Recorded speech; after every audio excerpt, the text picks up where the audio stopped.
listening to Geekcast Radio on geekcastradio.com.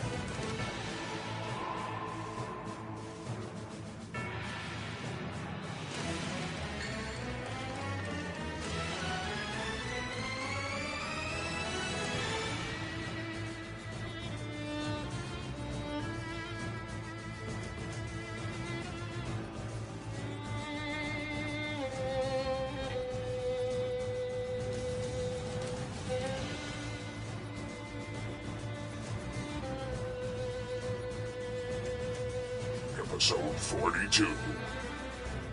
Top 10 Comedy Films. Hello and welcome to episode 42 of Geekcast Radio. I am one of your hosts, Steve, doing Mike. Joining me is Steve Megatron. Hello. Hello.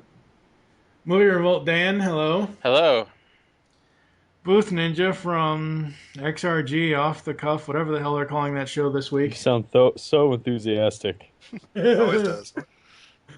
And of course, Optimus Solo is here to tell us that we are counting down our top 10 comedy films. Last episode we did the action films, and now it's time to see who is actually funny in this podcast. So before we get to anything, I mean, we'll follow basically the same format we did last episode, which is to give you a brief background. The Geekcast Radio members voted. We all made our own top 20 list of our favorite comedies of all time, or mostly since 1970 onward, which was the stipulation that most of these lists had. And then we compiled points and votes and all this other stuff to come up with our top 10. And anything that got a vote that didn't make the top 10, we will talk about in the kind of introductory honorable mention section. But before we get to that, before we think about any actual films, I just want to throw a question out there to you guys and see what you would say. If I was to say, that we're coming up with a top 10 comedy list, and you're not thinking necessarily any specific films, but more so just comedians, and I'll start with Dan. Who comes to your mind as someone you would expect to see represented in like a top 10, top 20 type list when it comes to comedies of all time? Well, if you're talking actors, I mean, the first person that comes to my mind is probably Bill Murray. Mm-hmm. I think just because he's been in so many great comedies throughout the 80s and 90s, even 2000s. If you're talking about writers or directors, probably Mel Brooks. I think he's a comedic genius. He's been so influential. Those are probably the two biggest names I would suspect would be on that list. I kind of I don't know. Mine always goes with their time period. If I'm thinking about like old school people and people that just really made me laugh, I'm thinking like John Candy and Steve Martin. Those types of guys. If I'm thinking a little bit more current, I'm thinking like an Adam Sandler or a Jim Carrey or something along those lines. I agree, though. Bill Murray is by far one of the funniest men to ever act. And Mike, what about you? Anybody you're expecting to see represented? Which Mike? Oh, There's yeah. two of us. Damn it. You since you opened your mouth. I'll call him Michael. Okay. Ninja. For me, it depends on the decade. It depends on when they started. It depends on, like you said, Kevin, Steve Martin, John Candy. I know Steve's going to hate me for saying this, but I think Jim Carrey's comedy peaked at the early 2000s. He then went into more serious roles. Like, I haven't seen a decent Jim Carrey comedy in a long time. Yeah, but in his day, like when he was first bursting onto the scene, I mean... Oh, no, I agree. His day was the 90s. Yeah. That was his time slot. I won't disagree that the only thing good to come out of Carrey in the last 10 years has been serious. Anything within the last 10 years, he hasn't really done a decent comedy, and if he has, it's kind of been a play on something he did before. Yeah. I should throw Mr. Blanchard under the bus here. So, Mike, do you expect to see any Will Ferrell or Steve Carell movies on here? Let's hope not. God, you're such a jerk. Okay, look, I just don't like. There's only two Will Ferrell movies I can ever watch: Old School and Stranger Than Fiction. Oh, boo! Okay, 3. Shut up. 3. Jay and Silent Bob Strike Back, because he is fourth billed on that. So. But that's just me. I don't like his style. I just don't like him in general. And as far as Steve Carell, he's just an annoying prick. Other than he's doing the voice of Gru. How's he a I prick? I swear to God, Don Adams is rolling over in his grave for that craptastic performance he did Ignore in Get that. And And here's focus- another instance where you blame the actor and not the people in charge of making the film. But he carried out what they. You know what? For a He was general, paid to for do a it. general moviegoer that isn't stuck on the internet all the time, Have you people aren't going to seen know Date about the Night writing or the directing. or what was the one from the other year? There's been a 40-year-old version. There's been But the last 2 years, he had two gems. He had Date Night the 1 year and what is it? A Crazy Stupid Love. He was Crazy in. Stupid Love. Those two. Yeah, those two were You've seen those great. two. can I just interject here real quick? Yes. I don't like Will Ferrell either. Thank God. Hang on. Voice of reason. Hang on. I don't like him for the same reason I don't like Dane Cook, and that's because they feel like they need to yell to be funny. I don't At like that. times. That's the only. That's like I if can they're agree if with they're- that. If they're funny and they're not yelling, I like them. But if they're in a role where they have to like yell to be funny, I can't. It's not funny to me. Another person that I'm not sure if he necessarily has a great chance. I mean, I don't want to give anything away here or there, but when I think of comedians in film, I think of Robin Williams sometimes too. He doesn't necessarily have some of those films that have just become iconic like some of those other guys, but he is by far one of the funniest men alive. Oh yeah. He is, and the thing about Robin is that he's done both in his career. He started out in comedy, but you see him in stuff like 1 Hour Photo, or like the really serious stuff, or you see him on TV in an episode of Law and Order where he's playing this completely creepy badass. You know what I mean? It's one of those actors that's very versatile and has. It's one of those things though that, and we can talk about this on another show entirely. It's comedy actors can play drama really well. Yeah. Who was it? Was it Joss Whedon on the commentary track for Serenity said that comedy's hard, drama's easy. Right. It's timing wise, and you can't take just any old actor and put them in a comedy and have it work. But the genius comedians out there have all done. It seems like they've all done a dramatic role at some point, and it's just been magical. Like you're like, what the hell? Well, I mean, look at Jim Carrey. He did the number 23. That was freaking badass. Well, I for even something think for of him. like Adam Sandler in like Rain Over Me or Sunstruck Love. Yeah, some of those. It's just like, or Jim Carrey has had a couple where he's pulled off some pretty serious roles. So yeah, I think you're right. Yeah, Truman Show. Eternal Sunshine. Eternal Sunshine of the Spotless Mind. Another guy we haven't mentioned is Eddie Murphy. Now I know he's had his share of rotten eggs and whatnot, but you mean the decade of the 2000s? But they all have had their own share of rotten eggs, but he's had his good share. But at one time, he was kind of synonymous with comedy and thinking of 80s funny films and stuff like that. All right. Well, anybody else comments on comedians in particular before we get to the list of honorable mentions? Just one quick aspect about comedy I think people don't appreciate is just how important editing is with a comedy. Just because comedy relies on timing a lot, and it's so hard without even an audience there to tightly edit jokes to work. So, and you never see comedies up for best editing, but when you really look at great comedies, they tend to be edited really well, and that's usually when like the great comedians in their background in stand-up comedy kind of comes into play because they know how to time a joke, and that's a really important factor with most great comedies. I agree. Starting off with, let's see. Let's start with you, Blanchard. Looking over the list of honorable mentions, which ones stand out the most to you, or which ones are you sad to see here and not in our top 10 countdown? Airplane for one. Holy crap. Airplane. There. Oh, and for those of you looking at the list, the top one there, Fletch and Trading Places were the closest to making it, and they missed out on it by 2 points. So that's how close it was. But yeah, Airplane was the fourth highest one. Airplane. I'm surprised Happy Gilmore didn't make it. That was like the peak Sandler time. Like one of his, I think Steve wasn't Billy Madison his first, Actually, no, he had a couple of other like bit part movies but before like that. for big budget. Yeah, Billy Madison was his first, then Happy What's Gilmore, and that's how he got right? Happy Madison.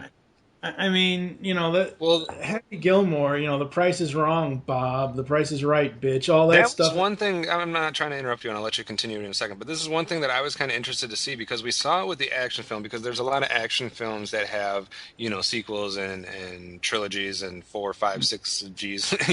So it was interested to see with the action film if we were going to split based on which Die Hard was voted the best or which Lethal Weapon, and does that eliminate the other ones? Did it steal votes away, etc.? Or if you split the vote like we did with the Bourne movies, does that cost one of them a spot or make one higher or lower? With comedy, I was interested to see because you don't really have as many of these sets of movies, but I was interested to see if it would if an actor would split votes. You know what I mean? Like, does everybody vote one Adam Sandler movie higher than the other, or does everybody vote one Jim Carrey movie higher than the other, and does it steal away from some of those other ones? I don't know if that took place, but I know when making my list, I had to decide amongst an actor which of his films did I like better. So yeah, I was kind of surprised to see Happy Gilmore here, but continue your thought, Mike. I'm also surprised to see that both the good Beverly Hills Cop movies didn't make it because, you talk about Eddie Murphy. Eddie Murphy he's funny, but he's funny raw. When he's cursing up a storm, he can make that funny without it talking down to the audience. It only, obviously you go back and you watch Beverly Hills Cop 2 and you just laugh at the bar scene where he's like, "Can I get a Coke? No ice," or whatever it was he says, and the bartender gives it to him. He goes, "That'll be $7, buddy. $7? I can get blown for $7." It's that kind of comedy, and I'm surprised that's here. I'm surprised that both, more so the first one than the second. I'm surprised both Caddyshack films did not make it. I'm surprised the first one didn't That's make probably it. one of my biggest shocking things. I thought that would be a Everybody shoo-in. remembers the turd in the pool. Good old Baby Ruth. Well, I mean, I think when you ask most people to list the top comedies, everyone always seems to list Caddyshack somewhere, and I was a little surprised. I did not have it on. I had it on my list of top 20. I did not have it on my list of top 10. But I was surprised that it didn't get more votes. I figured it would be a shoe-in, but yeah, it's left here in the honorable mention group. I'm also the last one I'll talk about. Actually, the last two I'll talk about is Liar Liar and Grumpy Old Men. Liar Liar. That is Jim Carrey playing a low-key Ace Ventura. He's not too over the top. At the same time, it's still his style, and he's still very funny. So I'm surprised that didn't make it. I'm kicking my ass. You dummy! Yeah. For me, it was really three that stood out that I was really shocked at. We already talked about Caddyshack a little bit, and others can expand on that when we get around to them.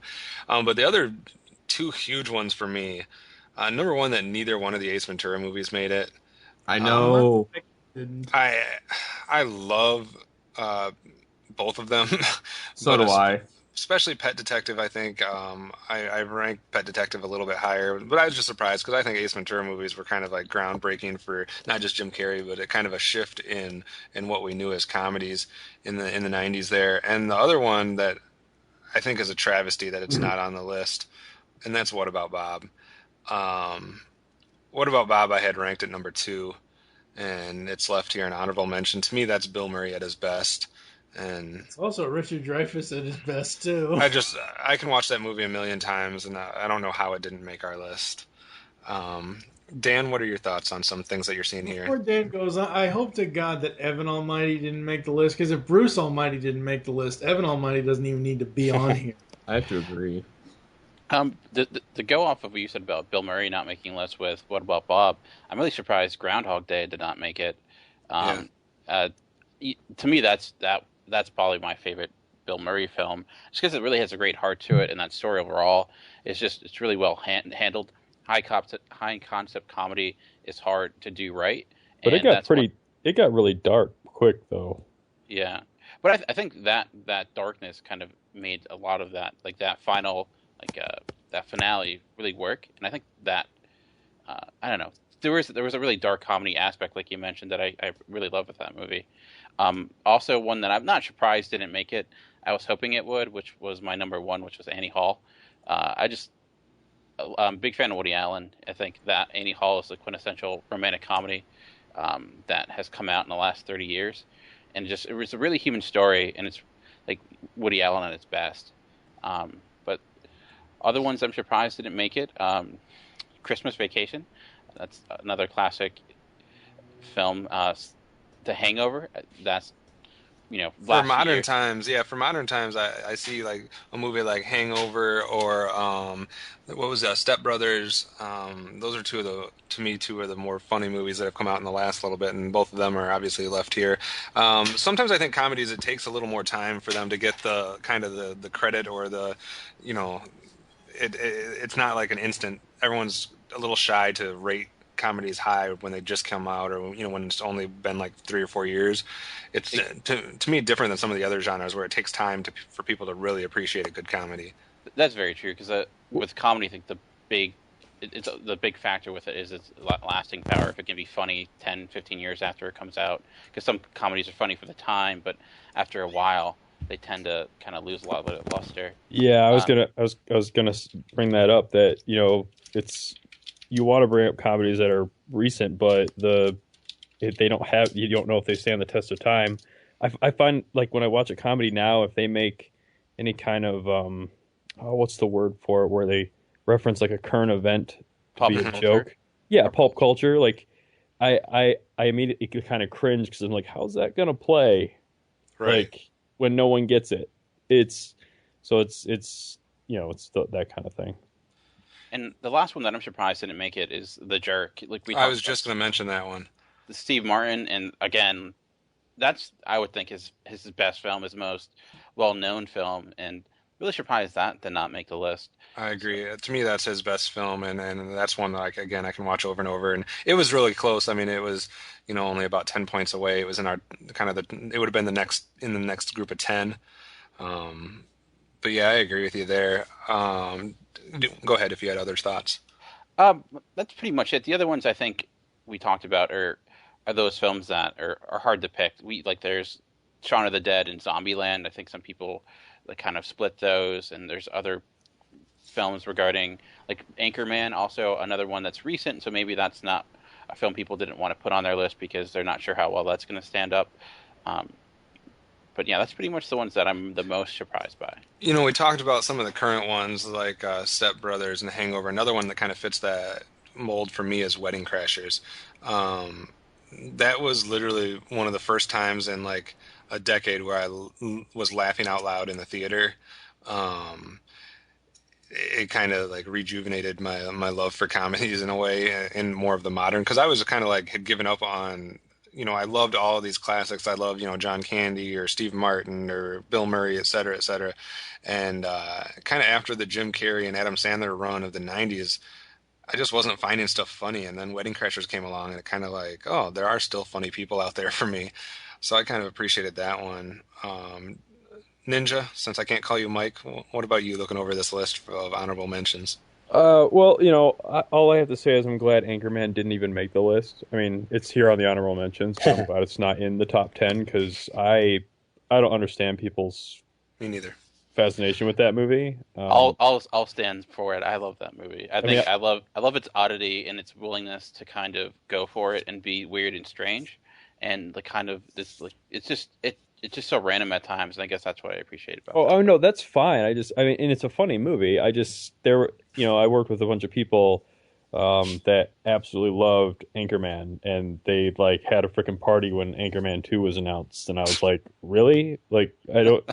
That's a little much. Yeah, I mean, it's great, but sure, if it's on TV, I might watch it, but I don't own it. And the other thing, just looking over the list, I'm really interested to see what the top 10 is after looking at what didn't make it. Yeah.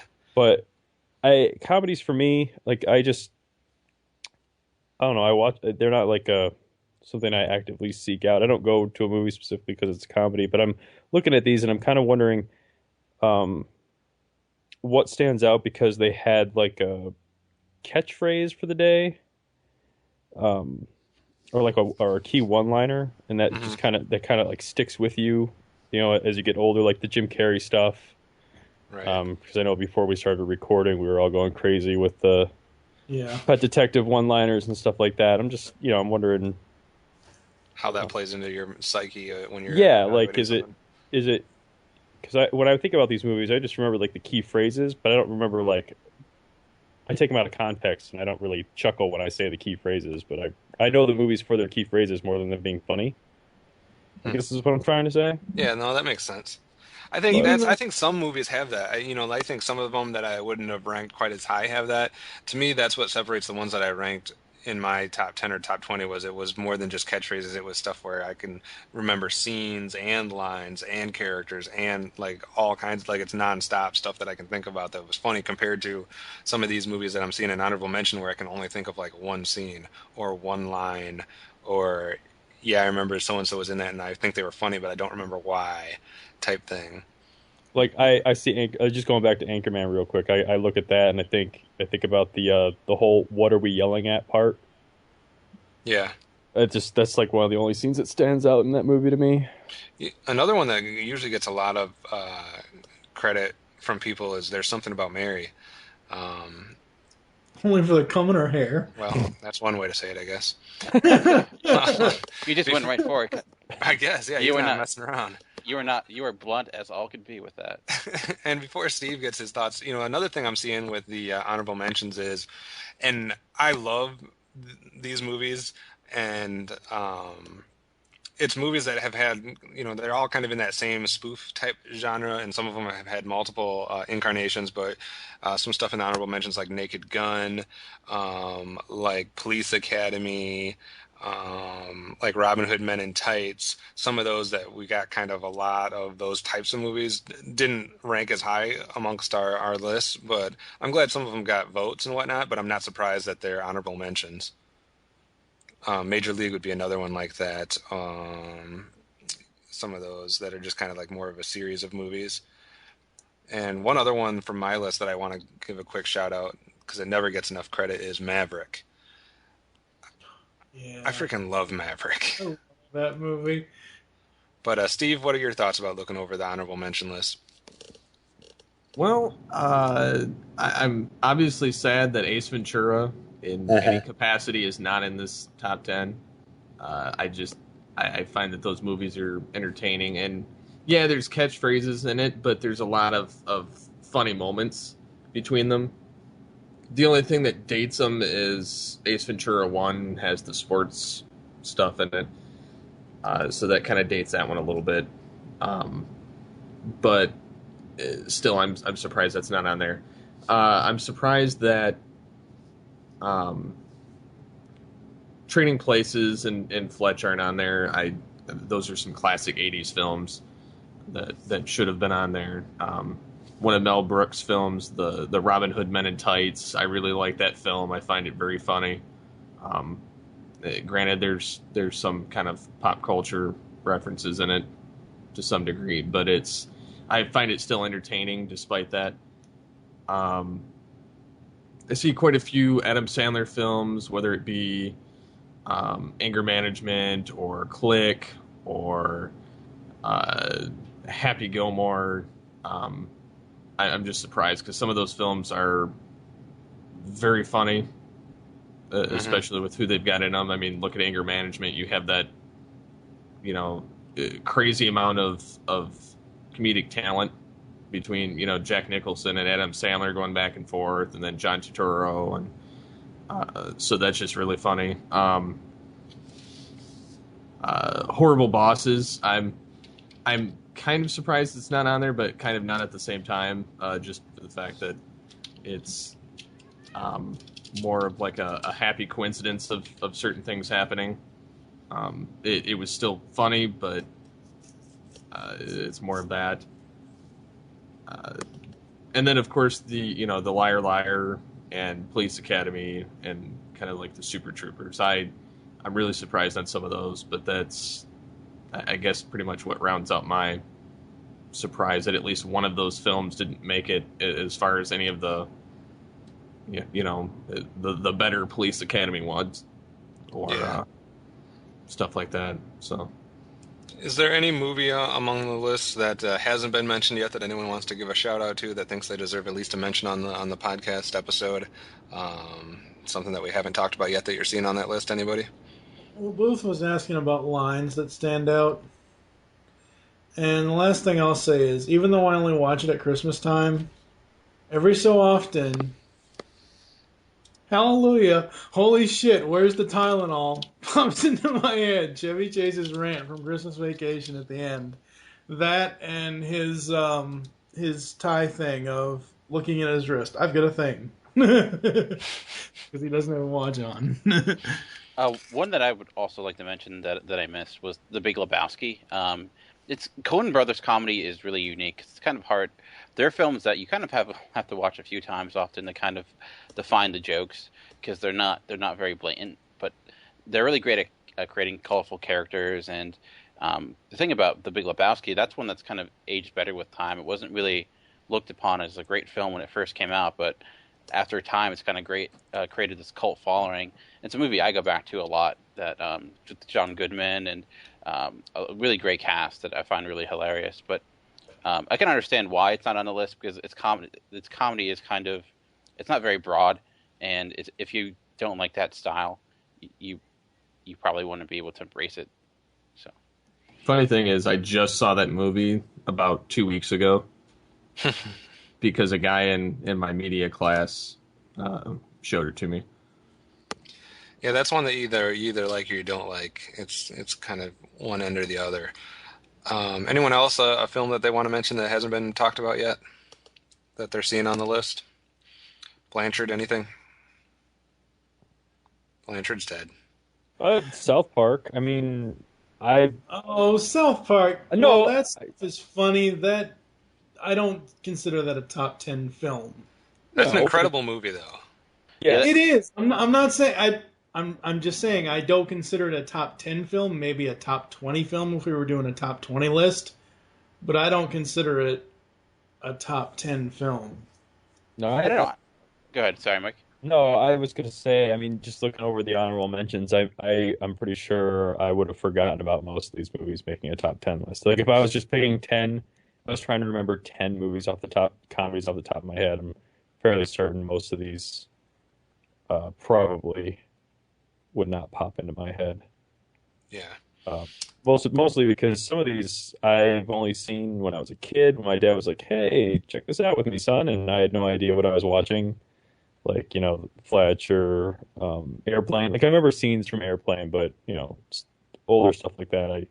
I've in Caddyshack. I've seen those, but, I haven't seen them as an adult. Like, I was, like, probably less than 10 when I was watching those movies with my dad. Mm-hmm. So.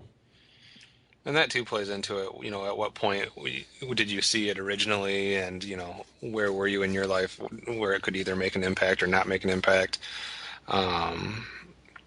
So yeah, anybody else last comment before we go to number 10? Nope, that's it. Yeah. All right.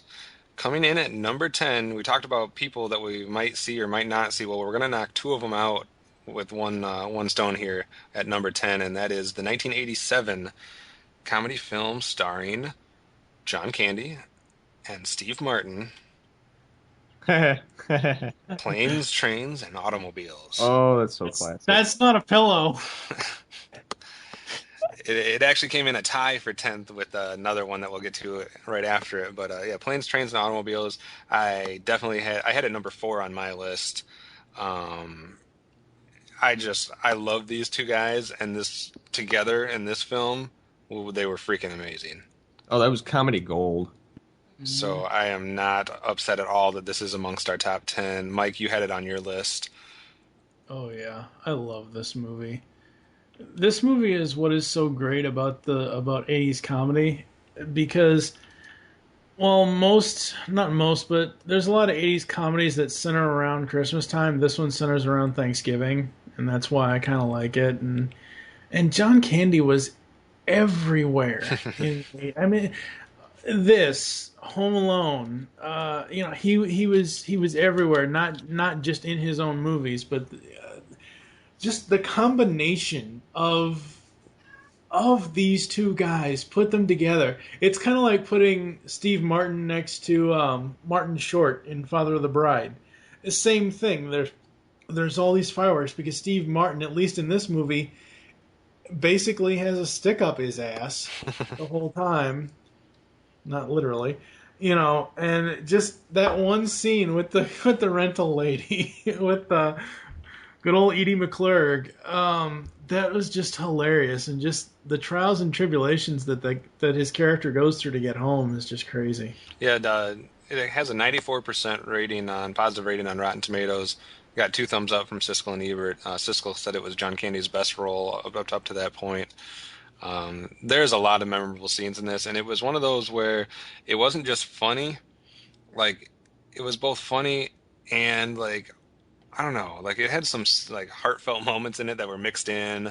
Like you really feel bad for John Candy's character, but at the same time you realize how annoying and how much of a nuisance he is to Steve Martin's character.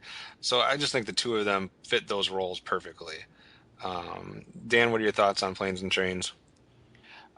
It's not a movie that made my list, but I think it fits this list perfectly. It's Mike Powers mentioned about movies that he maybe watched as a kid and doesn't really remember that much. This is one that kind of fits that for me. I remember watching it as a kid, but I really haven't revisited it in a long time. But what I do remember is that relationship between Candy and Martin and how well they had worked together and how great chemistry they had. But it's honestly been a really long time since I revisited that film, so really don't have a lot to say about it. I agree with I'm just going to go real quick because I have to agree with what Dan said. This is one of those movies I was talking about. Yeah. To me, it's worth a rewatch because this movie is just gold to me. Like every time I watch it, I'm busting up, and it's one of those where there are certain lines that stick with me, but it's like they're so numerous, and the number of scenes that I can remember, and just like when it doesn't seem like it can get any worse, it just gets worse, and it's just like, oh, how much trouble can these guys have to go through in their adventure, and you kind of feel for both of them. Steve, what are your thoughts about this one?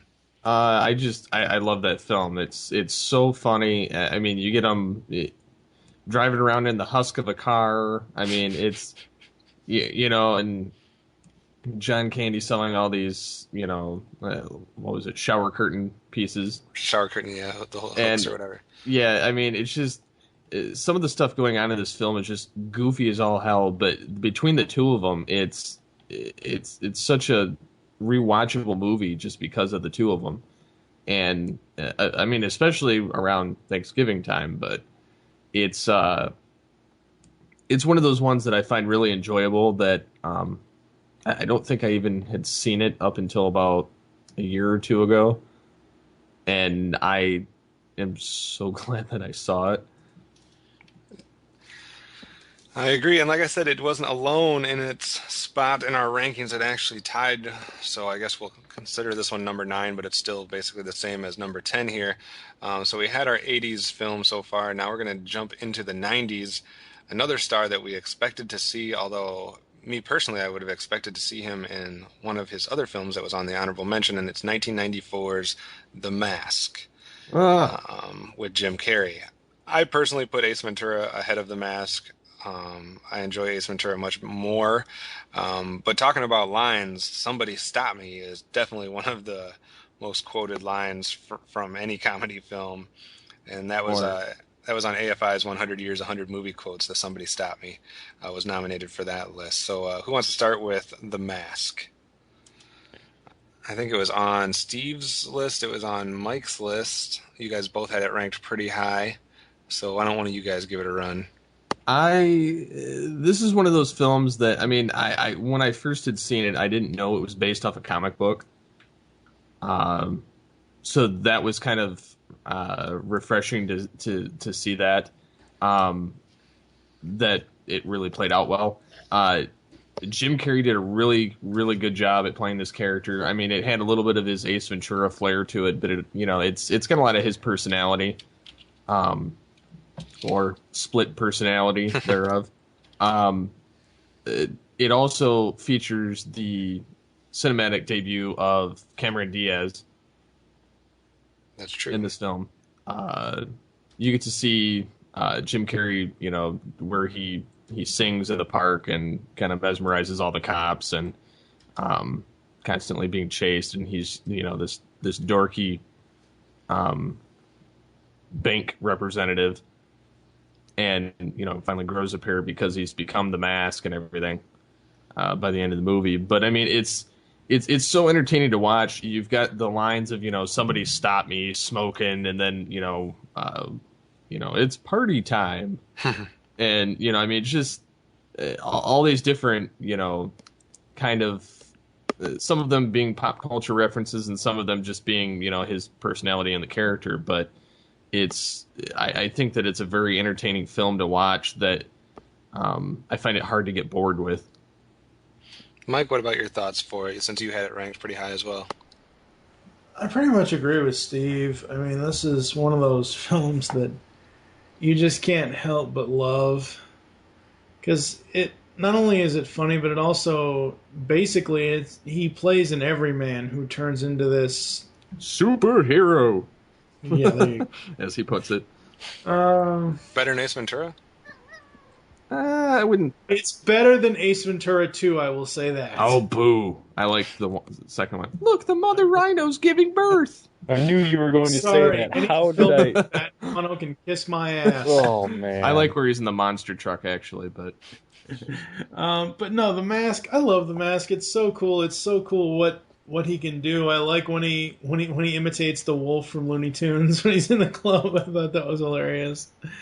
But it just goes to show you how much Jim Carrey's comedic style has come since then, and it's a true testament to how he started out.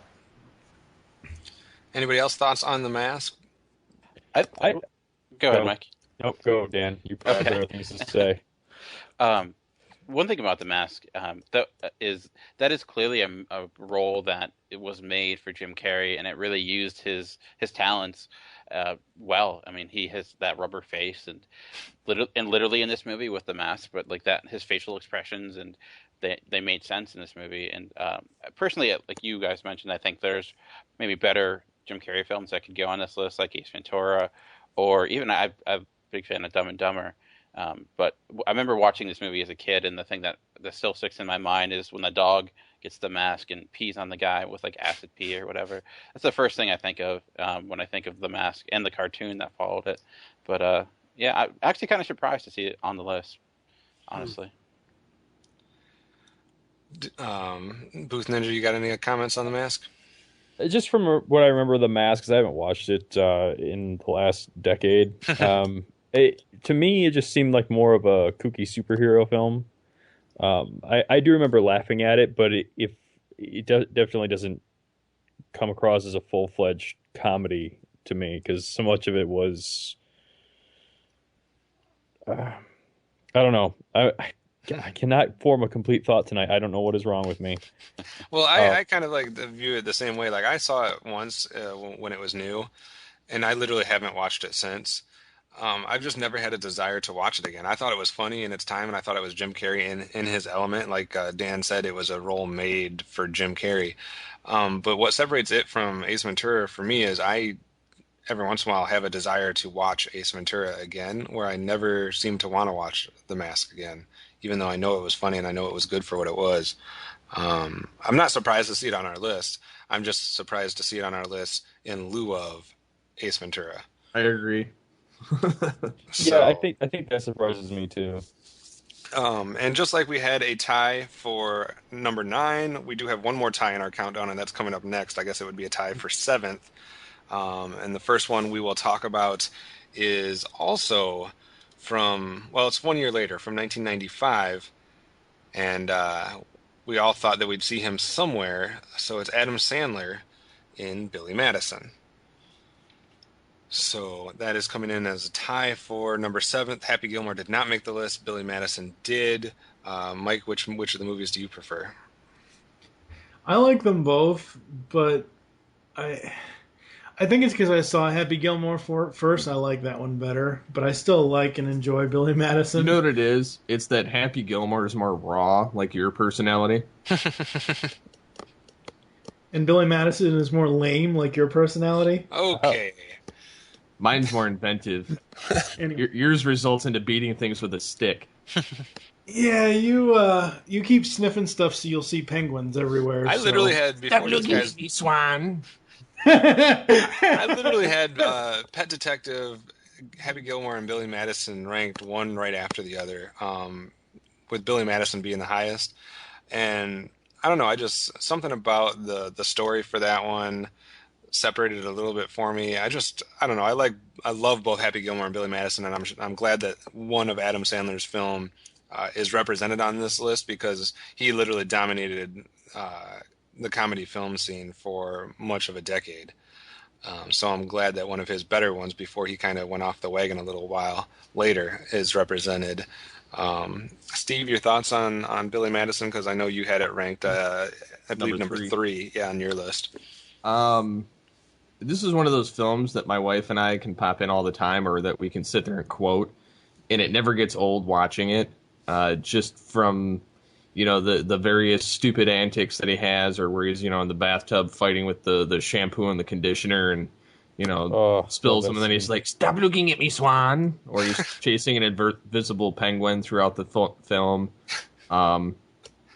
where he, starts the O'Doyle's prank, which later comes into play in Click.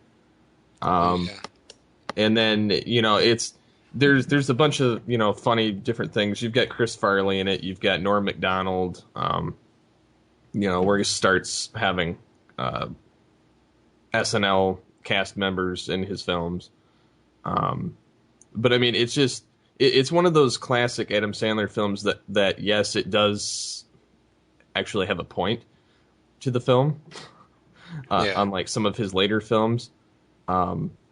I mean, a lot of his earlier films did, where he dominated through the 90s and part of the 2000s, but this was, I think, the first one that kind of, showed that he can do wacky, and then he kind of went in different directions from there. But well, there's also, I think, both Happy Gilmore and Billy Madison score a lot of points for being the original ones, and there was a formula kind of used over and over again.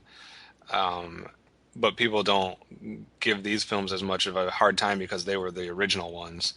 It got to the point where it seemed like it was repetitive, where we would see, all of his friends show up. And I don't necessarily dislike that at all, but I know a lot of people kind of got tired of the somewhat same formula being used movie after movie. And these are the Billy Madison and Happy Gilmore's before he even formed his company to start producing his own films. Mm-hmm. And the guys that wrote a lot of his films that were comedy gold wrote for both Chris Farley and Adam Sandler on Saturday Night Live. Right. Yeah, and good Lord, we didn't talk about Chris Farley at all, but that guy was a comedic genius too, although only for a short time. Dan, are you not an Adam Sandler fan? Because I don't believe any Adam Sandler films made your top 20. I'm not an Adam Sandler fan. Probably my favorite film would be Happy Gilmore, or I also really enjoy Wedding Singer. I just thought, honestly, there was just a lot stronger comedies that I felt belonged ahead of his films. And I think partially is because you mentioned he kind of does rely on the same thing over and over again. I do like Billy Madison. I think my first exposure growing up was Happy Gilmore, so I think that's why I probably favor that one over Billy Madison. What I do like about Billy Madison, it does have a decent, not a surprisingly strong cast. Also has Bradley Whitford from West Wing. He's been in a bunch of other shows. He was in Cabin in the Woods last year, and also Steve Buscemi as being the creepy guy who comes in to save him at the end. And Steve Buscemi plays a great creepy guy. So, I don't dislike Adam Sandler. I'm just maybe not as big of a fan of you guys as you guys are. So. Dan, not Dan, Michael. Yeah, Michael number two.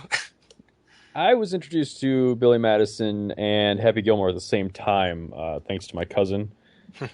We rented both of them in one night and watched them both back to back. And almost every weekend after that, we proceeded to rent the same two movies.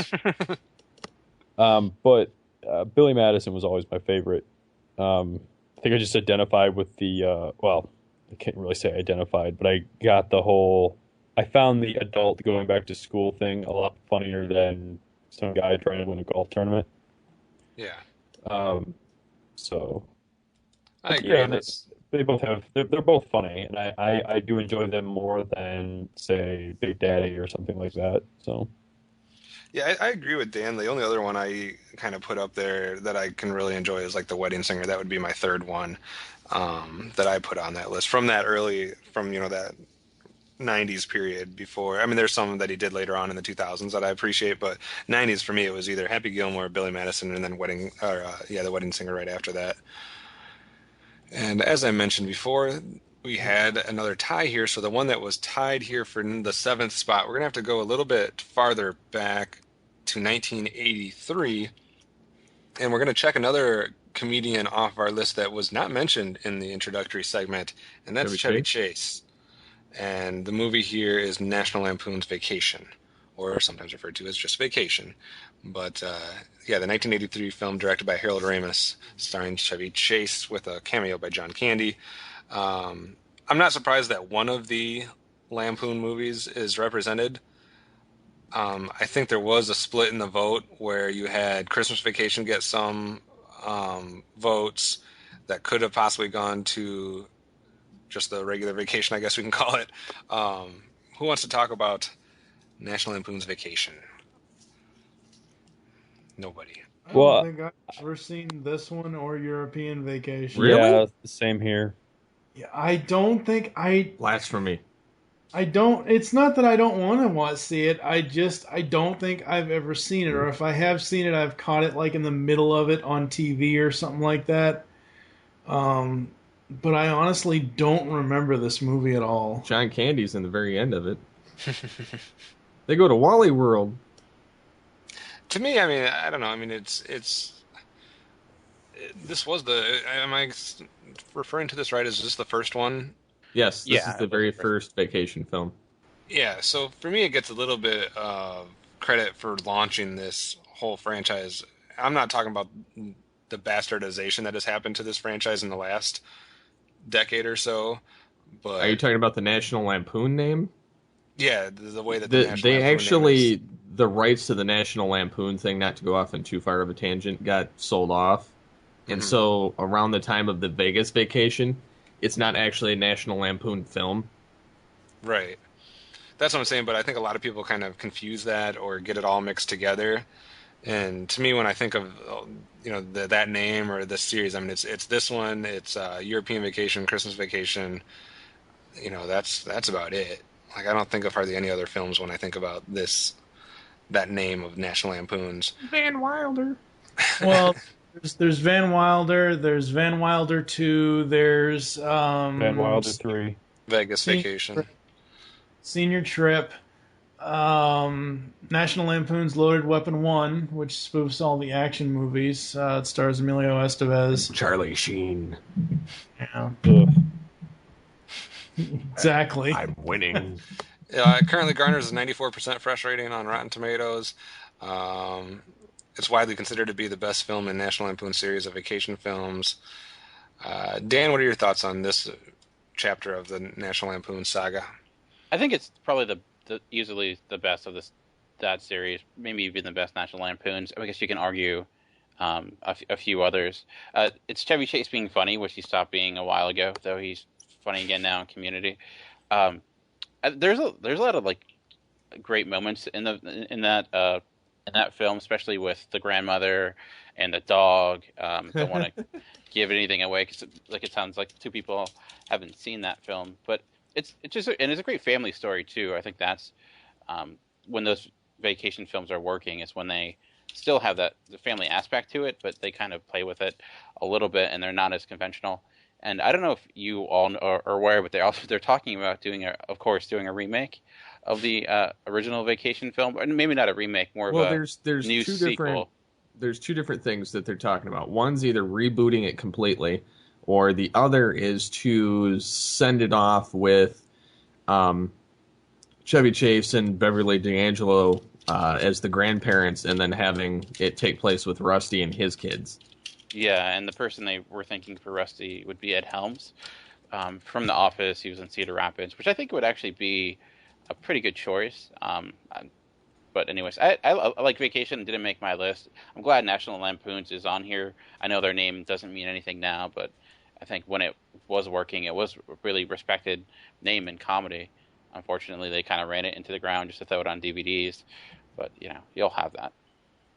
I think honestly, if they were gonna do that with Rusty and bring him back and have them be the grandparents, I would choose for an actor. I would probably choose either honestly Ethan Embry from Vegas Vacation, or if they really wanted to do an homage to the classic of the franchise, go with Leonard from Big Bang Theory because he was Rusty in Christmas Vacation. Johnny Galecki. But yeah, I mean that entire series, anything that Chevy Chase is in with Vacation in the name of it, it was always funny. All right. Any other thoughts on the Vacation franchise? I'm glad, like you guys said, I'm just glad it's on the spot on the list somewhere that one of those movies is represented. I could be just as happy if this was Christmas Vacation, but to me, this is the original one, so it kind of deserves that. Going into number 6, apparently, 1994 was a good year for comedy because we already had a film that came out in 1994 on our list with The Mask. The next one, starring Jim Carrey and Jeff Daniels, to me is the comedy of our generation. Dumb and Dumber. Dumb and Dumber. Like, it literally does not get any funnier than this as far as movies that came out in the 90s to me. I'd put Ace Ventura and some of the Adam Sandler ones close, but they don't touch Dumb and Dumber. I got a little bit of inside information on Dumb and Dumber. Dumb and Dumber was actually not done by the Farrelly brothers. Right. That's why it sucked. And Peter Farrelly was on the Nerdist a couple of weeks ago, and he actually leaked out and said that they're in talks Oh, yeah. with Jeff and Jim for a sequel. Mm-hmm. Yeah, They've been doing that for 2 years now. Yeah, that's not new. Well, That's going to be in limbo forever. In 2000, Total Film Magazine voted it the 5th greatest comedy of all time. It's 445th on Empire Magazine's 500 greatest movies of all time. But like I said, to me, this one it's Jim Carrey at his best and kind of a weird pairing, but an excellent pairing with Jeff Daniels that just worked so well. And just so many moments in this film. For me, the one that probably stands out is when the laxative / whatever you want to call it scene was just hilarious. He's like, oh. And the freaking Samsonite part. Oh my goodness! Like, there's so many parts of this film that are just absolutely memorable, comedic gem. Yes. Someone else talk about this epic film. for me, it was the one scene that I always laughed at, and I know it's cruel to laugh at this, but the cork in the snow owl. Oh, that's horrible. Because you know exactly where it's going. You knew as soon as you saw them in that room and they were messing around with the champagne bottle, you knew exactly what was going to happen. And I laugh at that every time. So, listen in. Michael Blanchard supports animal cruelty. I do PETA. not. Shut the hell up. No, I really enjoyed Dumb and Dumber. It's actually one of the movies that I can watch and keep laughing at. And I actually like the opening scene, Jeff Daniels in the limo. Oh yeah. Yeah, he's in the back and he's trying to pick up the girl and she turns him down. So then he climbs to the front and he's actually the driver. There's too much good things about that. Usually it's easy for me to pick something bad about something when it's all good, but I can't remember anything being bad about that movie. Another scene too when he's going down the street on the bike, and he's got like the frost and the bugs hitting him, and like Yeah. oh my goodness, the drool and whatnot turning into frozen. It's just, there's so many. I do have a question though, because this is one of those, I was obviously the one that compiled all the rankings and the votings, and I was literally flipping out because all the movies that I thought were shoo-ins after I had like 3 or 4 of the lists were not even close to making the list. I already talked about the travesty. I think that is What About Bob not making the list. This is literally one of the films that wasn't going to be on the list until I got the last list turned in. Because it didn't appear on anybody's. It didn't appear on Steve, Mike, Dan. None of your guys' list had Dumb and Dumber on it. I think I overlooked that only for the fact that I had other films I wanted to Yeah. kind of Michael Wilson saved the day because he put it at his number 3 of all time, which is where it was on my list. But I was going to be shocked that if this didn't make the final list, because to me this is the funniest movie of our childhood / adolescence. I can agree with that. For me, honestly, there's just stronger films within, because we are considering from the 70s to now. So overall, I love Dumb and Dumber, but trying to cram hundreds of comedies into a top 20 or top 10 list. You didn't really have much from the. You're not a '90s fan when it comes to comedies. Boo. No, I had a lot of 70s, a few 80s, but yeah, I guess I don't know. I had 90s comedy. Only one that really made my list were like Groundhog Day, Big Lebowski. But when I was growing up, this was one of my favorite movies, and there are an endless amount of quotes like, we have no jobs, our pets' heads are falling off. There's just so many great lines. It's like it's endlessly quotable. Like where the women will flow like the Sea of Capistrano. Like, although I'm probably messing up most of the lines, but it's hilarious. It is really funny. I guess we mentioned comedy. I felt comedy was a lot harder to formulate into the top 20 than it was for action. When action, I kind of knew where I would put things, but when it came to comedy, certain films I thought, like, which would be Dumb and Dumber, would easily make my top 20. When I considered everything, it just didn't make my list. Fair enough. Anybody else have thoughts on Dumb and Dumber before we head to the next group of 5? I could start some shit by saying Dumb and Dumber and Cable Guy are about the same in greatness, in my opinion. Fuck you, they are not. Cable Guy is so much worse. I love Cable Guy. I didn't even think about Cable Guy. I hate that movie. I love it. Cable Guy. Go ahead, Mike. I probably like Cable Guy as much as I did because I pulled up a really great prank that ended up getting me slapped in the face on the first day of high school. But, anyways. I think it's a good thing that we knocked out some of our comedians. So far in our top 10 list, we've gone through 5 films, and we've seen John Candy, we've seen Steve Martin, Jim Carrey, Adam Sandler, and Chevy Chase.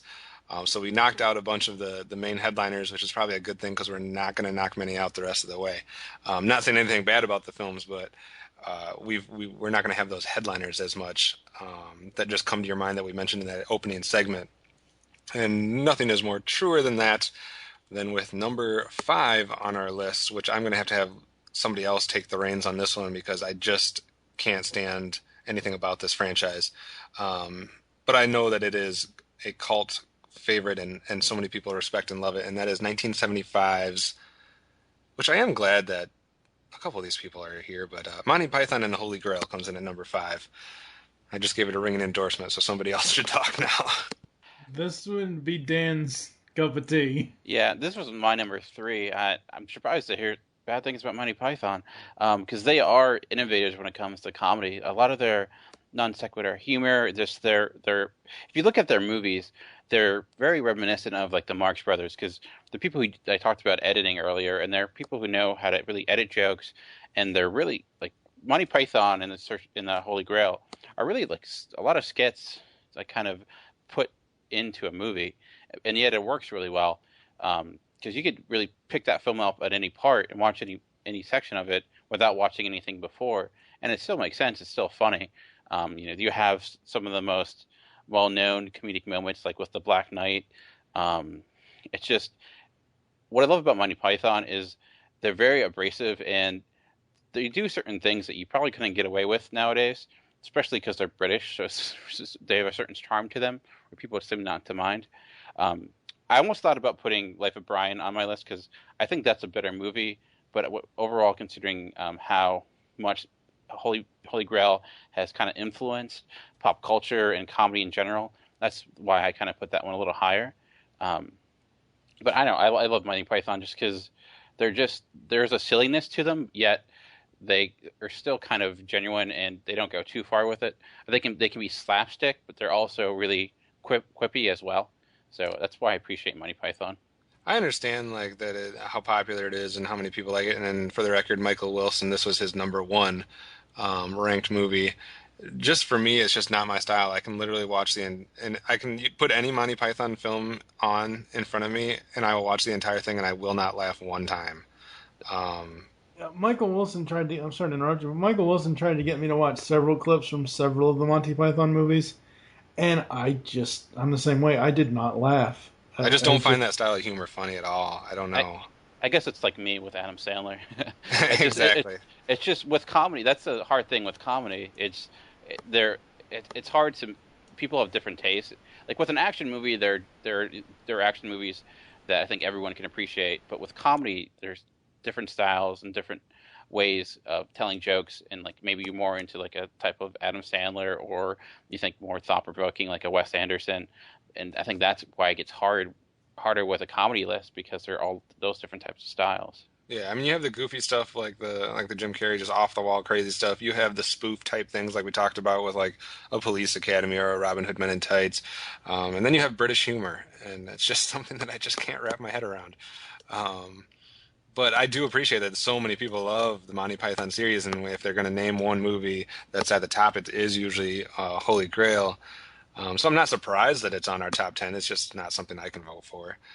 Dan, you have any thought? Or not Dan. Why do I keep calling Michael Dan? I Damn. have no idea. No, I have to. I kind of agree with everybody except for Dan. It's not my thing. I have uh, I have seen portions of quite a few of the Monty Python things, and they're. I'll chuckle at some, but I don't think I'll ever straight up laugh at anything. But I I respect it. Like I get, I'm not gonna say it's bad because I can understand why people like it. It's the same way with there's certain video game franchises that I just won't play, but I can't deny what they've done for for video games. So I can't deny what Monty Python's done for comedy. It's just not my thing. Right. Steve, any thoughts? I think he muted himself. He likes to do that. Yes, I did.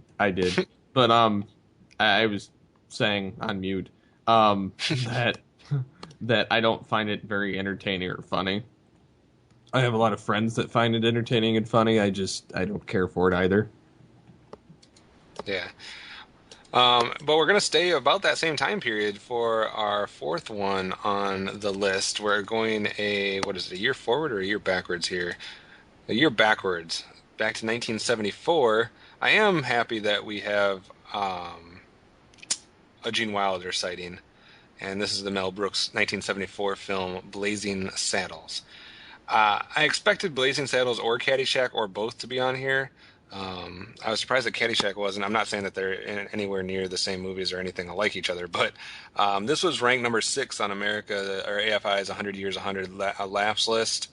So I'm not surprised that it ranks in our top 10.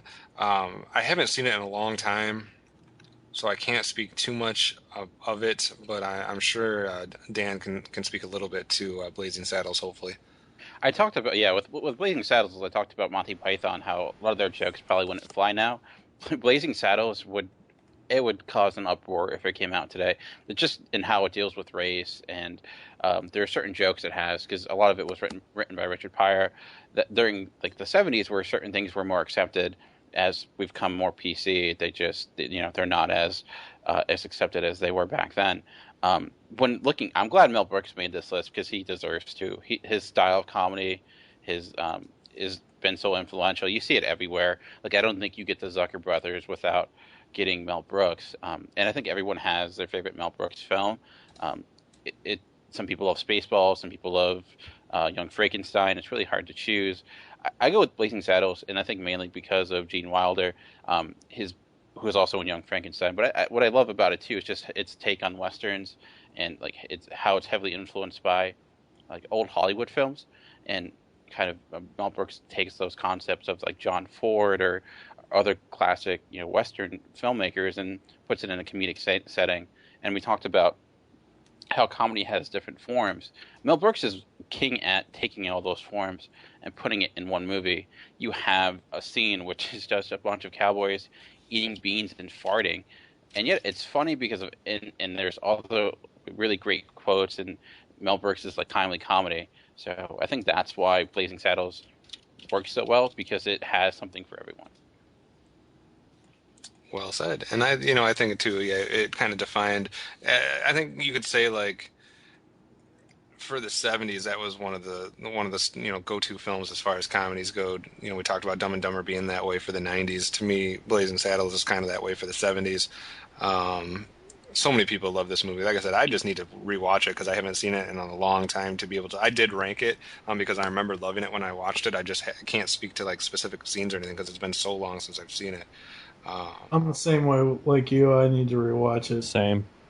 So it's on my list to rewatch. But so we've had two '70s films making our list here back to back. We are going to jump away from the '70s though and go somewhere we haven't gone very often, and that is the '80s. And again, this is one that if it wasn't for the last two people to turn in lists, JT and Michael Wilson, this film would not have made the list, and I probably would have boycotted this entire thing. This is not only my favorite comedy of all time, it's quite possibly one of my favorite movies of all time. Since we're doing the AFI thing, I'll tell you where it goes here. It was nominated for AFI's 100 Years, 100 Laughs. It was on the 100 Years, 100 Quotes. This movie is just ridiculously awesome. And for me, again, the best comedy ever, and that's The Princess Bride in 1987. We get a little bit of Peter Falk. We get Carrie Ells, Mandy Patinkin, Andre the Freaking Giant, Christopher Guest, Billy Crystal, Wallace Shawn. I can watch this movie every week and not get tired of it. So I am very happy that it ranks on our list. Number 3, The Princess Bride. Anybody else have comments on this movie? I got nothing. Nothing. I love the. Go ahead. It's just not my thing. How can you not like Andre the Giant? I didn't say I didn't like Andre the Giant. I'm just saying, like, the movie, it doesn't hold anything for me. I think it came on AMC a couple of years ago, maybe 2011, and I tried to watch it. I fell asleep after 5 minutes. Well, you got to get past the first little bit. It's a good movie when you get into it. I'm not saying that I dislike it. I'm not saying I won't ever watch it. I'm just saying, like, I kept hearing about, Kevin kept going on about it. Everybody online that I know kept going on, oh, it's the best comedy ever. Oh, this, oh, that. And I was like, okay, well, it's on AMC at like 11 o'clock at night. I'll watch it. And I made it through like the opening monologue, and that was it. And I fell asleep. This is just my sense of humor. Like, this is my style of comedy, like, to a T. Like, every part of it I find funny. I'm not saying it's a bad movie. That's not what I was saying. Right. And I'm not saying that either, so... It's just not... lies. Yeah. And, of course, the quote about, my name is Inigo Montoya, you killed my father, prepared to die. And the six-fingered man, and I got to stop talking about it. But anyways, I love Mandy Patinkin in this film. And I think I don't care what you say about Andre the Giant. As far as a lot of people are like, oh, it's just the big wrestler guy in this movie, but he was freaking hilarious, especially when Carrie Ells is mostly dead in the film, and when Andre the Giant is holding him up and making him do things and stuff like that. Dan, what are your thoughts on The Princess Bride? I guess I love that movie. I'll be on your side with this, but I guess when I think of The Princess Bride, I don't necessarily think comedy for some reason. I just always considered it more. I always think of, I guess, the sword fights and just the format of that movie, just the fantasy aspect. So maybe I think that's why when I was making my list, it just didn't come to mind. But I just love the when you watch that movie, it's very old school Hollywood. Like, the sets look like sets. It feels very like things look fakish, but purposely. And I also love Billy Crystal on that as the old crazy man, and I forget who plays his wife, but that's another great scene. But I guess maybe that, I think, isn't it? Or... I think so. I guess that's the reason it didn't make my list, is because when I think of that film, the comedic aspect isn't something that I think it more of the romantic aspect, and it's more action and fantasy elements than it's comedy. But it rightfully so. There are, now that you're talking about it, I can think of a lot of comedic moments that make it deserving for this list. I think Wallace Shawn is like understated. Like, I remember him from the Cosby Show being one of the neighbors or whatever. But his scene with the bet that he has with Carrie Elza, and they're going to take the poison, and is it in this cup or that cup, and they keep going around, and it's just a hilarious moment. And I don't want to ruin it for people who haven't seen the movie, but that's probably one of the highlights of the whole film for me, and how Cary Elwes tricks him in that situation. But it was just kind of that classic thing for me where you have Wallace Shawn Vicini's character. He's like the brains, and he has Andre the Giant as the big brawn, and he has a little bit of each style of enemy that Cary Elwes Wesley has to go against to try in his quest to regain Buttercup's love or whatever. And so he has to outsmart the one guy. He has to sword fight the other guy, and then he has to go physical combat with Andre the Giant. So it just has a lot of different things, and then you throw Billy Crystal in there, and I love this film. I'm going to stop talking, though, because everyone already knows how I feel about this film. So let's move on to the number 2 on our list. And remember, this is a Geekcast Radio list, so for me, I think a lot of people would be shocked at these two coming in, number 1 and 2. But when you think that it's a list made by geeks, I don't think it should be that much of a shock. So number 2, our third film from 1994 on the list. Kevin Smith? Anyone? 1994's Clerks. Clerks. No Time for Love, Dr. Jones. I knew Mike would appreciate this entry. Meh. Yeah, I have. No, go ahead. Go ahead and get your hate out of the way now. I don't hate. No, I don't hate the movie. I like Clerks. I just don't take it as a comedy. I guess I don't know. The whole time it's like there's movies that I definitely think are like they're comedies, and then there's movies that like straddle the fence. And Clerks is one that straddles the fence to me. Except I don't think it's like 50-50. I think it's more like 40 or 30% comedy and more like just good. Again, if I was pulling things off the top of my head, I would not think of Clerks as a comedy. I got to read some of these things down here, the list, because this has a lot of stuff as far as where it's been ranked. We already mentioned the Total Films countdown. They voted Clerks the 16th greatest comedy film of all time. Empire magazine listed Clerks as the 4th greatest independent film. It's number 33 on Bravo's 100 funniest movies. Entertainment Weekly ranked at 13 in their Cult 25 films. And 21st on their Comedy 25, the funniest movies of the past 25 years. And Empire also had it 361st on their 500 greatest movies of all time. And it was nominated for 100 Years, 100 Laughs by AFI, but failed to make the top 100. It's also used in the book 1001 Movies You Must See Before You Die. So apparently I'm the only one that doesn't really see it as a comedy. I don't. Well, It's not funny to me. What? I don't like that film. Okay, well. It's not funny to me. I mean, it's just, I think I watched 30 minutes of it and shut it off. This is the black and white. All right. It had nothing to do with it being black and white. It was boring. I think it's another thing, like you're either a Monty Python fan or you're not, and you're either a Kevin Smith fan or you're not. Well, I mean, I like Kevin Smith films. I find Clerks to be extremely boring. I can watch some of his other later films. It's that particular film. I can't stand it. Fair enough. What do you like better, Empire or Jedi? Jedi or Empire? But Jedi had Darth Vader and the Emperor. All Jedi was a bunch of fucking Muppets. I'm so confused as to what we're talking about right now. No, it's another one of his tangents. It's a quote from Clerks. Okay. Randall asked Dante, which do you think was better, Empire or Jedi? Gotcha. And Dante, because he's depressed, says Empire. Because he's like, it ends on such a down ending. That's all life is a series of down endings. All Jedi had was a bunch of Muppets. Who's Dante? I'm just kidding. Lead character in the fucking movie. Just kidding. By the way, this is JT's number 1 of all time, or on our list.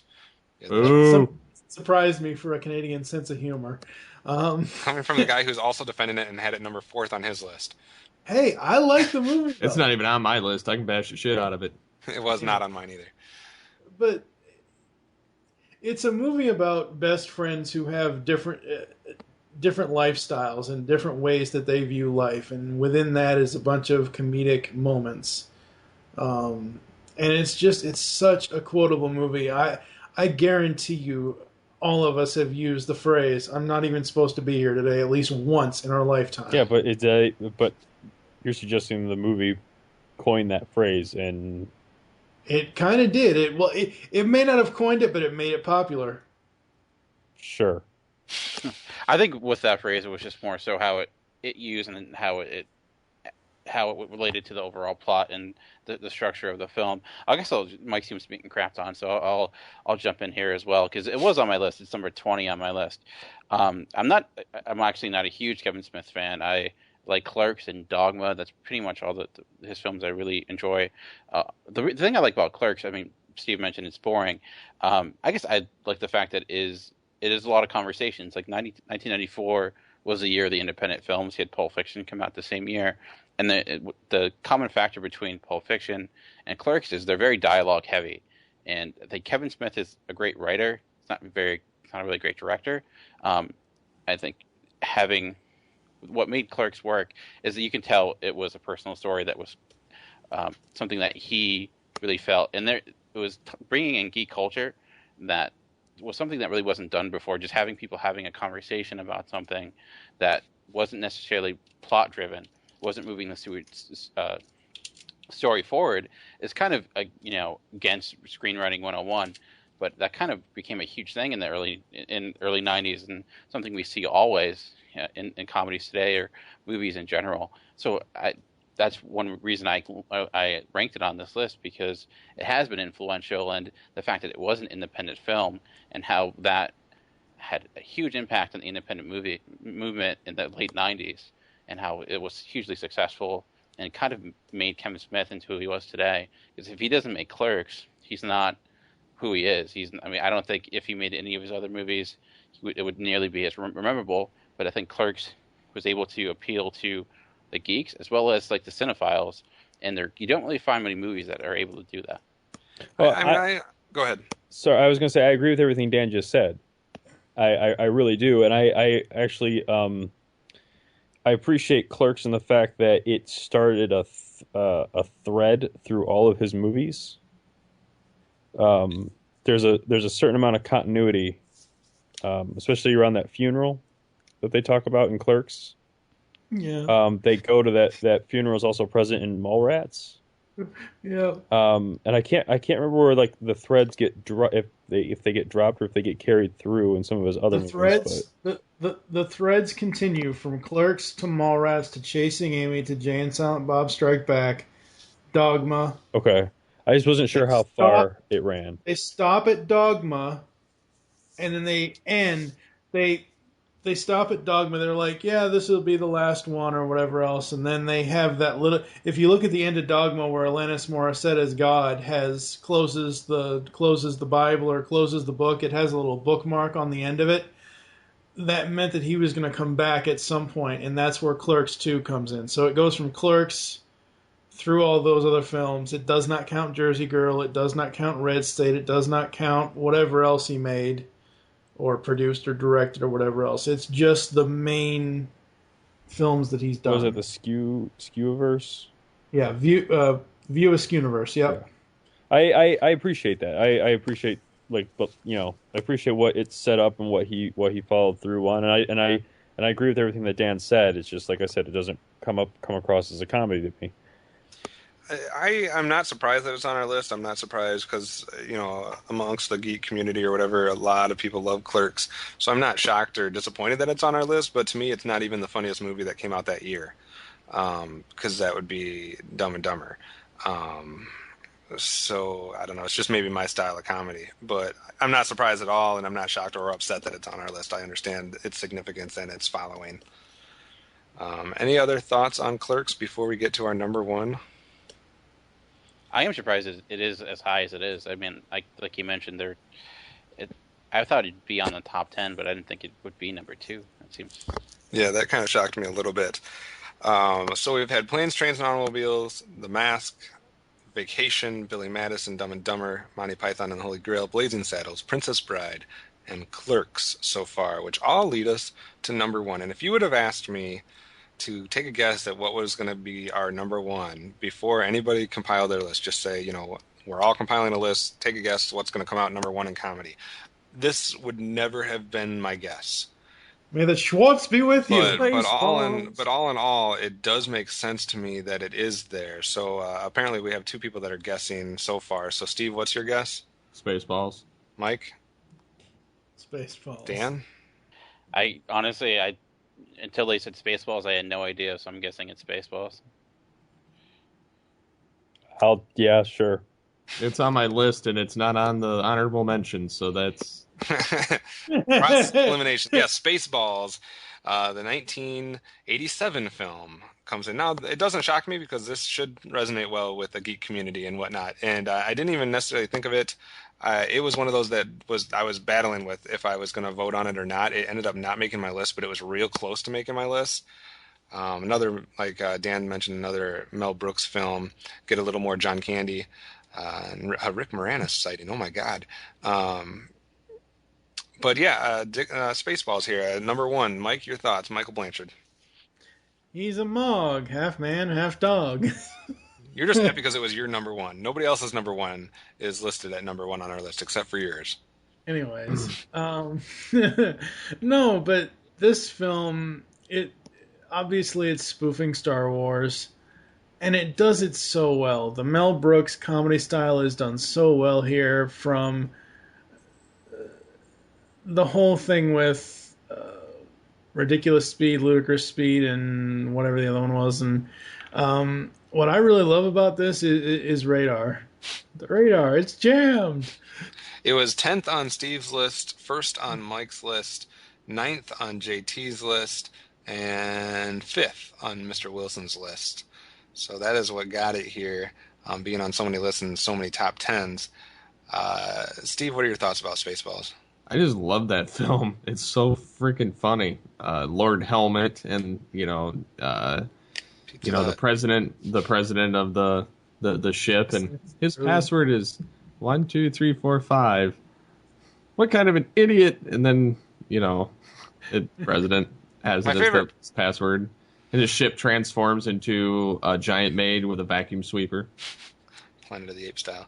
My favorite part is when they gets beamed up and his ass is on the wrong direction. Yeah, that's probably my favorite part. They're just like stupid little things that you're like, how did this ever work, and why does anyone think this is funny? But then you're laughing along the same time, like when they're like, "Oh, got to comb the desert." Like, are you freaking kidding me right now? And they got Michael Winslow in there. Yeah. Which is that's hilarious. why I said radar, because I lost the beeps, the sweeps, and the creeps. Yeah. There's just so many moments that you're not even sure why they're funny, but you're laughing at them. Dan, what about you? Thoughts on Spaceballs? As a kid, I love Spaceballs growing up. I remember Pizza the Hut and like all the funny puns they had. As I kind of grown older, I think I've grown to appreciate other Mel Brooks films a little more. Like I mentioned, Blazing Saddles and Young Frankenstein. I feel they're superior to Spaceballs. I understand why it's on here, because it's a Mel Brooks comedy, which geeks love, and it's referencing Star Wars, which geeks love.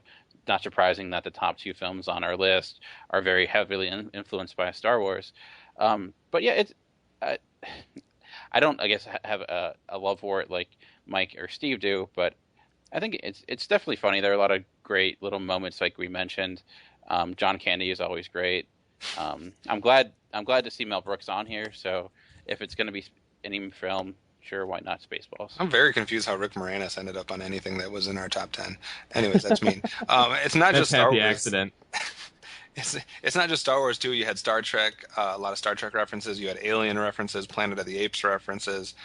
So it's across the board as far as stuff that would appeal to the geek community. Shit, there's a Looney Tunes reference in there too, because of the alien, the chest burster, and then he starts dancing like Michigan J. Frog. Michigan J. Frog. Yeah, which is freaking hilarious.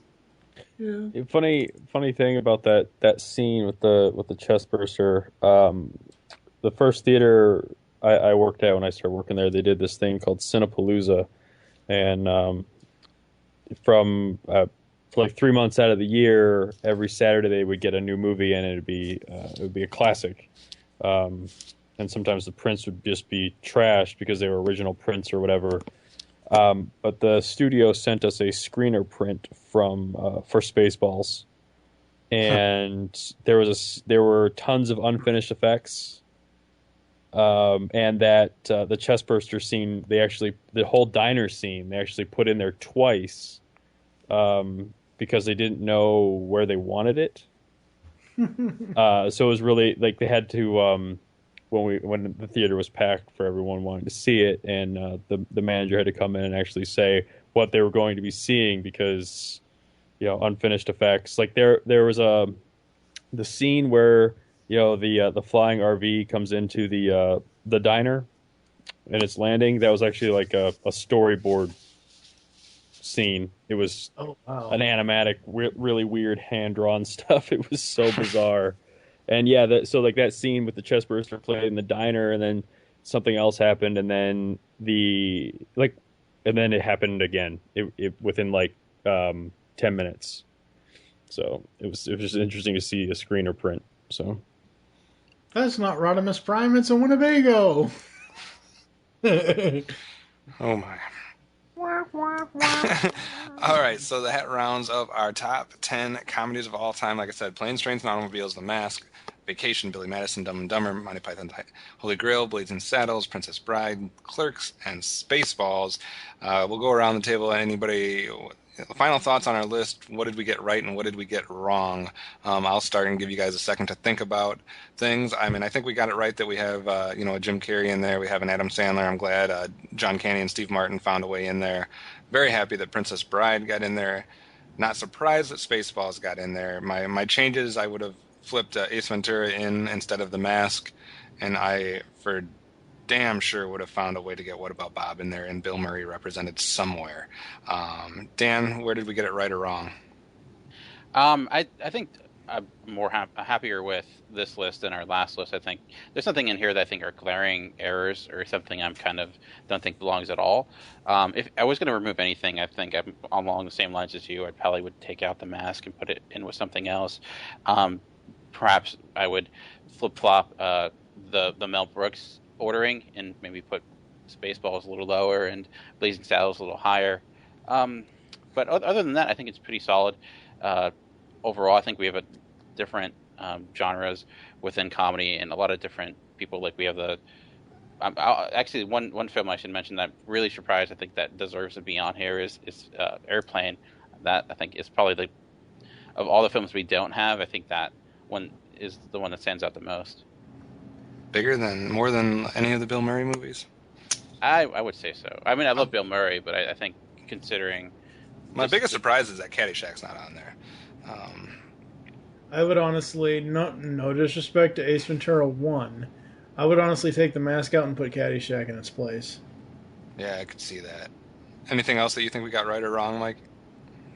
For the most part, I'm happy with it. I just think that looking at the honorable mentions list, it's a lot of my favorite comedy movies.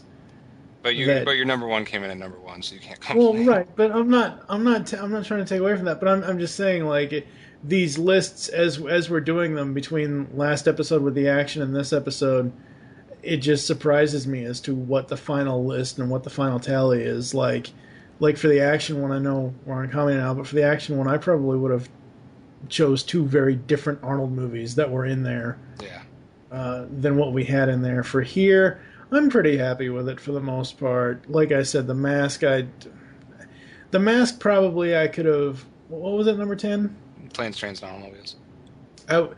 If we weren't going to be able to switch stuff out, I would flip flop those two. I would put Planes, Trains in Mask's place and put Mask at number 10. How about you, Mr. Powers? Where do you think we got it right or wrong? Well, since I didn't make a list, I'm not going to criticize the work that you guys put into making a list. I don't really disagree with the movies that are present in the top 10 list, but like I said, it comes down to is it my taste in comedy? Does it? God, what the hell? I just heard a funny noise and I did too. Yeah. That was my cat. Kids were like, "What's happening? What's that? Who's got a cat?" That's my cat. No. Damn it. What were some of the ones that you would probably put at the top of your list? Anything right off the top of your head?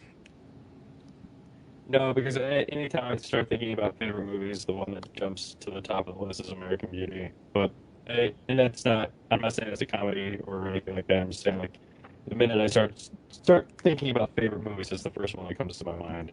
Um, but no, I'm pretty good with the list. But I like you. I'm kind of shocked that Bill Murray is not represented in here in any way, shape, or form. I'm fine with that. But Thank God it wasn't Charlie's Angels. But then again, when I sit back and I think about movies that I've seen with Bill Murray that I've generally laughed at, Ghostbusters. So that probably wouldn't have ended up in this list. Yeah, for me it would be What About Bob, Groundhog Day, and Caddyshack. See, I watched Groundhog's Day like a year or so ago, and it just the later half of the movie got really dark. And Steve, then you don't like Bill Murray? No, not really. Oh, I don't broke get my heart. his comedy. I find him bland and annoying. What about Stripes? What about That is an exception. I would say that I like that. Steve? What did we get right or wrong? I think everything was pretty well. The only thing I didn't really, I think could have been replaced with some, better films were Clerks and Monty Python. Like, I agree Caddyshack should have been in there just because of all the different comedic actors of the past that are in it. And then I would have liked to have seen Ace Ventura to some capacity in that list. Yeah, me too. I mean, yeah, the order could have been a little bit different as far as how the top 10 was laid out that we did ultimately get, but I can't say that I'm disappointed with the films that did get in there. Me neither. So that is our comedy list. Mike, do you want to give a segue into what's coming up next as far as our AFI countdown goes? Next time in episode 43, we will be talking about war films, a genre that I actually only made a top 10 for because I haven't seen many war films, and I didn't want to make a list that I hadn't seen movies of because, I think it proves our sense of humor going from comedy to war. No, I'm just kidding. Let's change it up a little bit.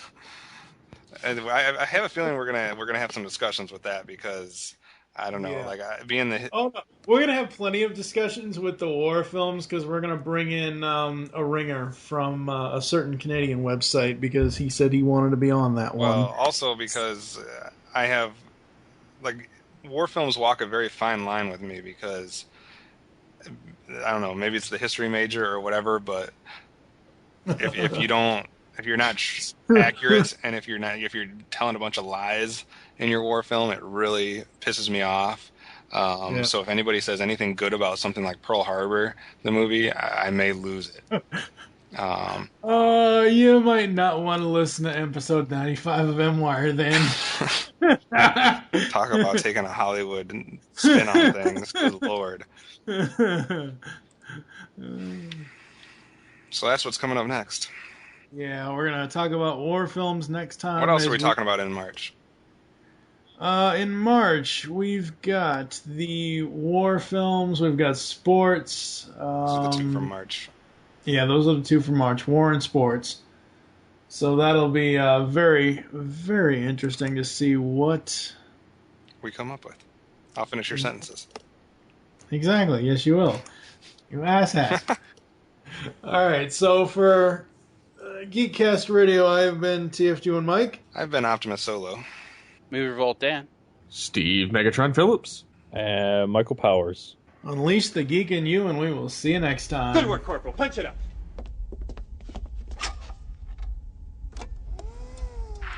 That's much too early. Prepare to fast forward. Preparing to fast forward. Fast forward. Fast forwarding, sir.